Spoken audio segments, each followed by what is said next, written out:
परम पिता परमात्मा सर्व सृष्टि रचनहार कुल मालिक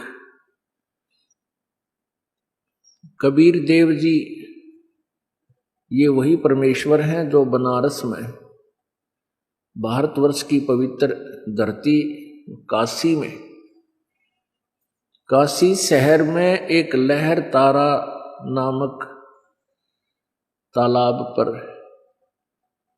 तालाब के अंदर विकसित कमल के फूल पर नवजात शिशु रूप धारण करके वहां विराजमान हुए थे। अपने सतलोक से चलकर आए थे। उस नवजात शिशु रूप में प्रगट परमात्मा को नीरू और नीमा नाम के एक जुलाहा दंपति अपने घर ले गए थे। वहां परमात्मा की परवरिश की लीला हुई और 5 वर्ष की आयु से ही परमेश्वर कबीर देव जी जिस उद्देश्य से आए थे वो कार्य प्रारंभ कर दिया उन्होंने। किस उद्देश्य से आए थे कि इन मेरी प्यारी आत्माओं को यहाँ के मालिक काल भगवान ने, ब्रह्म ने मिसगाइड किया हुआ है। सभी को यथार्थ ज्ञान से अपरिचित रखा हुआ है। इनको परमात्मा की जानकारी नहीं दे रखी। तो परमेश्वर स्वयं चलकर आए। यहां आकर के उन्होंने 5 वर्ष की जब आयु लीला में आयु थी प्रभु की, वो किसी मां से जन्म नहीं हुआ था प्रभु का, तो 5 वर्ष की आयु में ही उन्होंने अपने यथार्थ ज्ञान का प्रचार शुरू कर दिया था। पुण्यात्माओं, अभी तक हम परमेश्वर की खोज कर अवश्य रहे थे, लेकिन हमारी थ्योरी ही ठीक नहीं थी, तो प्रैक्टिकल ठीक कैसे हो सकता है जब हमें यही नहीं पता था कि भगवान है कौन और कैसा है और कहाँ है, कैसे उसकी प्राप्ति होती है, वो पूजा की विधि कैसी है, और जो साधना हम कर रहे हैं ये कहीं प्रमाणित है या नहीं है। कोई भी काम हम करते हैं उसको हम अच्छी तरह जांच कर करते हैं, लेकिन भक्ति मार्ग को हमने जांचने की चेष्टा ही नहीं की, क्योंकि हमने उन नकली गुरुओं और ऋषियों और महर्षियों को, मंडलेश्वरों को तत्व ज्ञान युक्त संत माना और हम विद्यार्थी थे। हम जांच करें कहां से, क्योंकि सभी सद्ग्रंथ संस्कृत में थे और सभी पूर्वज हमारे अशिक्षित थे। और यदि कोई बच्चा संस्कृत अब जानता भी था अब कलयुग में, तो उनको ये तत्व ज्ञान यानी सृष्टि रचना का ज्ञान नहीं था। सृष्टि रचना का ज्ञान न होने से हम सदग्रंथों को समझ नहीं सके। परमेश्वर कबीर जी ने 600 वर्ष पहले आकर के स्वयं ही अपनी जानकारी दी थी। पुण्यात्माओं, जब परमात्मा बनारस में आए हुए थे, जब परमात्मा बनारस में प्रकट थे और 104 वर्ष के वयोवृद्ध संत महर्षि रामानंद जी, जो विष्णु जी के उपासक थे, वैष्णव धर्म चला रहे थे,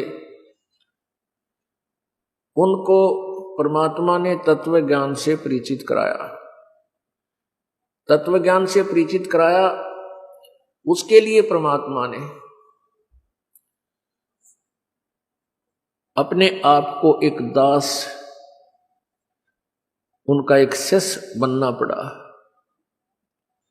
परमात्मा कबीर जी ने अपनी प्यारी आत्माओं को अपनी शरण में लेने के लिए, अच्छी आत्माओं को शरण में लेने के लिए ना जाने कितनी क्रियाएं करनी पड़ती हैं, कितने प्रकार के भेख बनाने पड़ते हैं।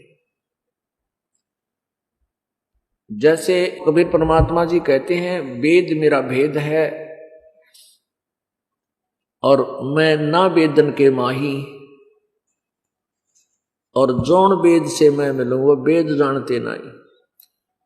ये सभी वेद, चारों वेद मेरा ही गुणगान कर रहे हैं, मेरे विषय में जानकारी दे रहे हैं, लेकिन इन वेदों में वर्णित विधि से मेरी प्राप्ति नहीं हो सकती।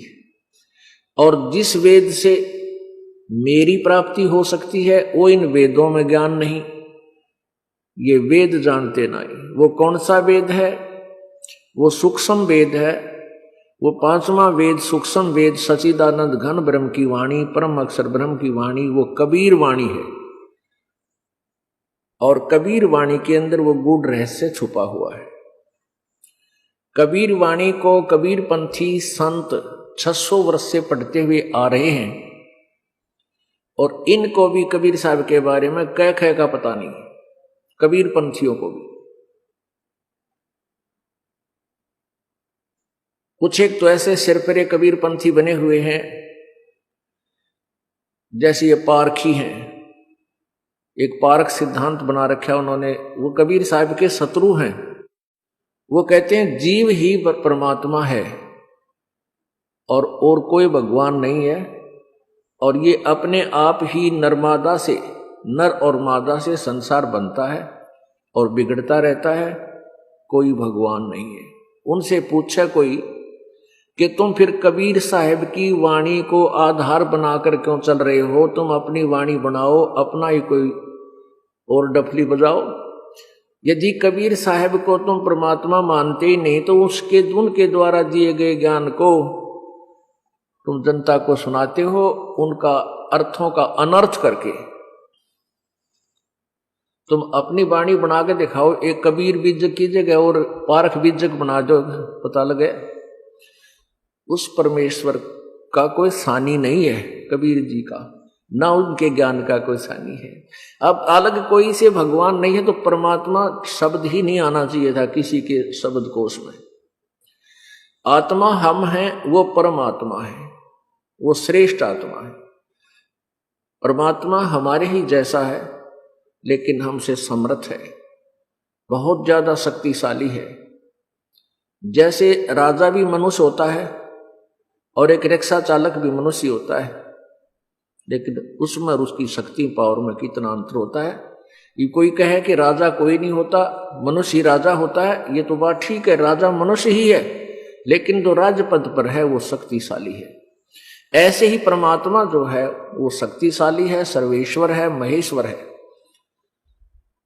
वो परमात्मा है। ऐसे ही अन्य कबीर पंथी कुछ एक कबीर साहब की वाणी में पढ़कर सृष्टि रचना का कुछ ज्ञान थोड़ा बहुत अग्रम अग्रम करके सुना भी देते हैं, लेकिन वो परमात्मा को निराकार बताते हैं कि सतलोक में प्रकाश ही प्रकाश है, जैसे राधा स्वामी और धन धन सतगुरु वाले बताते हैं। तो इससे सिद्ध है कि वो कंप्लीट नॉलेज नहीं है, फिर उनके मंत्र ठीक नहीं। अब जैसे हमने आम के गुणों का ज्ञान है और वो बीज आम का ना बीज का बबूल का बीज रख